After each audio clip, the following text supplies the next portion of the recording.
Como ponto introdutório do nosso trabalho, trataremos de um percurso que se estende da Cerro Corá até a Avenida Paulista, pontos relevantes dentro do contexto urbano da cidade de São Paulo.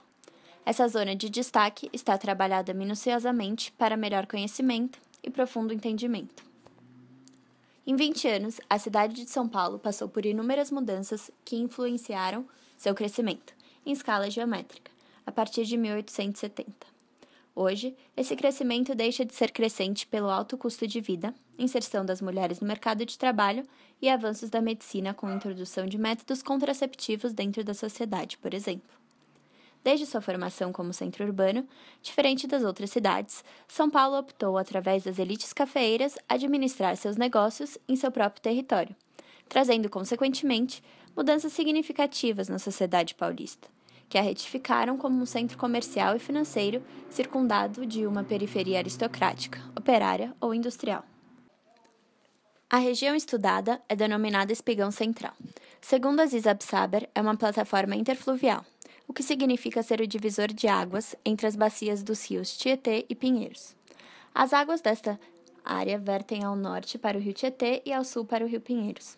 Muitos de seus rios correm descendo a Avenida Paulista em direção contrária do Espigão Central. E recebeu esse nome pela Paulista estar situada exatamente no ponto central do Espigão. Ao longo de sua região estreita e alongada, de topo aplainado, as áreas que formam os atuais bairros nobres são, por exemplo, o Morro dos Ingleses, Sumaré, Aclimação, Perdizes, Higienópolis, Jardim Paulista, Paraíso e Cerqueira César. É uma área de bastante verticalização, proveniente da alta concentração urbana populacional na região tubular que usufrui do transporte rodoviário e região comercial de destaque.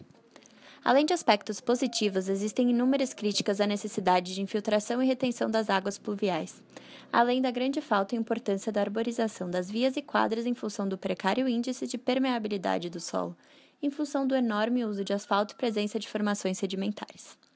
Apresenta declividade de 0 a 10%, com altitudes homogêneas e constantes, com maior concentração nos pontos de maior altitude, acima de 800 metros em relação ao nível do mar, na área de transição entre Vila Madalena e Paraíso, no bairro de Sumaré. Ao longo de seus 13 quilômetros de extensão, rumo ao sentido sudeste, desde o distrito de Perdizes, zona oeste, até o Jabaquara, zona sul, existem longas e importantes vias públicas, como, por exemplo, as ruas Augusta, da Consolação, Pamplona e Haddock Lobo. Um importante levantamento são que todas as radiais que provêm dessas áreas centrais são obrigadas a transpor dificilmente o espigão. Em alguns trechos, suas terras chegam a ser praticamente planas e relativamente retas, como as avenidas Jabaquara, Domingo de Moraes, Paulista, Dr. Arnaldo e Afonso Bovero. No topo do espigão central e seus rebordos mais suaves, uma zona de oxidação superficial é pronunciada nos solos argilo-arenosos da cor vermelha, que são solos de mistura de camadas finas com consistência granulosa como a areia. Além disso, apresenta estratificação concordante, o que quer dizer que o solo é formado por rochas sedimentares que as dispõem horizontalmente. Essas características eram uma exclusividade para a formação dos solos, que é aproveitada da melhor maneira que se pode utilizá-lo. A Avenida Paulista, além de ser um dos principais centros financeiros da cidade, tem forte influência turística, cultural e de entretenimento ao longo de sua extensão. Apresenta uma grande quantidade de sedes de empresas, bancos, consulados, hotéis, hospitais, como o tradicional Hospital Santa Catarina, instituições científicas como o Instituto Pasteur, culturais como o MASP e educacionais como os tradicionais colégios São Luís e a Escola Estadual Rodrigues Alves. É também um importante eixo viário da cidade que a liga importantes ruas como a Dr. Arnaldo, a Rebouças, a 9 de Julho, a Brigadeiro Luiz Antônio, a 23 de Maio, a Rua da Consolação e a Avenida Angélica. Sua movimentação é intensa ao longo de toda a semana, circulam milhares de pessoas de todas as regiões da cidade, como fora delas. Só de moradores, apresenta 20 mil. Esse fato comprova que, caso a avenida fosse considerada uma cidade, estaria entre as 150 maiores do Brasil. A avenida foi criada no século XIX, a partir do desejo de expansão dos paulistas nas cidades para novas regiões residenciais, não muito próximas às centralidades, já muito ocupadas. Inaugurada para abrigar paulistas que desejavam adquirir seu espaço na cidade. Naquela época, houve grande extensão imobiliária em terrenos de antigas fazendas e áreas devolutas, o que deu início a um período de grande crescimento. Nas áreas mais próximas à avenida e a seu parque central, os terrenos eram naturalmente mais caros do que as áreas mais afastadas. Não havia residências de maior porte, mas também habitações populares, casebres e até mesmo cachoeiras em toda a região circundante. Esse perfil estritamente residencial da avenida permaneceu até meados da década de 1950, quando o desenvolvimento econômico da cidade levava os novos empreendimentos comerciais e de serviços para regiões afastadas do seu centro histórico. Temos como exemplo de centralidades altamente movimentadas e valorizadas na época da Praça da República, o bairro do Higienópolis e Campos Elíseos. Durante esse período, a avenida passou por uma profunda reforma paisagística. Os leitos destinados aos veículos foram alargados e criaram-se os atuais calçadões. Trataremos da centralidade partindo no sentido Cerro-Corá para a Avenida Paulista, onde era a mais importante e aristocrática zona residencial nos primeiros 30 anos do século. A Cerro-Corá apresenta grande passagem. Seu eixo concentra atividades dos bairros que estão ao seu arredor, criando certa divisão entre o local de passagem e o comércio. Além disso, desce abruptamente no entorno do rio Tietê e Pinheiros. Saindo da Cerro-Corá, chegamos na Heitor Penteado. A Heitor Penteado apresenta uma verticalização maior em certos pontos, sendo mais valorizada e localizada mais próxima ao centro com relação à Cerro-Corá. É uma área com visão para o Tietê e ao fundo do vale. Cruzando a Avenida Pompeia, tem o edifício Jaraguá, do Paulo Mendes da Rocha, e o metrô Vila Madalena, com alguns aspectos diferentes, como um espaço de recepção, sem ser apenas como um uso de passagem. Essa parte apresenta uma concentração de comércios e serviços, além de praça e terminal de ônibus, que seguem em direção à Avenida Dr. Arnaldo. A Dr. Arnaldo desce o Pacaembu, rio que nasce no Espigão e vai até o Tietê. Essa avenida entra para Sumaré, onde apresenta uma igreja, a Torre da TV Cultura, de Jorge Carron, que apresenta uma parte administrativa e técnica, marcando passagem. Apresenta cemitérios construídos nos pontos mais altos, incluindo o cemitério do Redentor de um lado e o cemitério do Araçá do outro. Além de apresentar características curiosas, como várias floriculturas em seu entorno, favorecendo seu comércio.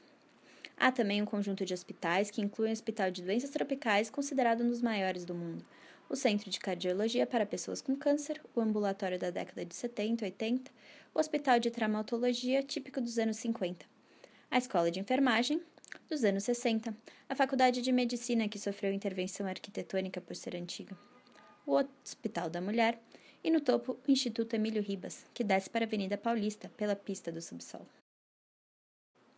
Na Avenida Paulista, tinha como sua principal proposta que o trânsito de passagem não passasse pela avenida, mas sim que fosse no sentido para baixo, onde só teria trânsito local. Porém, o projeto só foi realizado em uma pequena parte devido à mudança de prefeito. Portanto, as calçadas teriam um aspecto completamente diferente de hoje. Na Avenida Paulista, tem 10 metros de calçada, sendo possível realizar várias atividades divergentes em um mesmo espaço.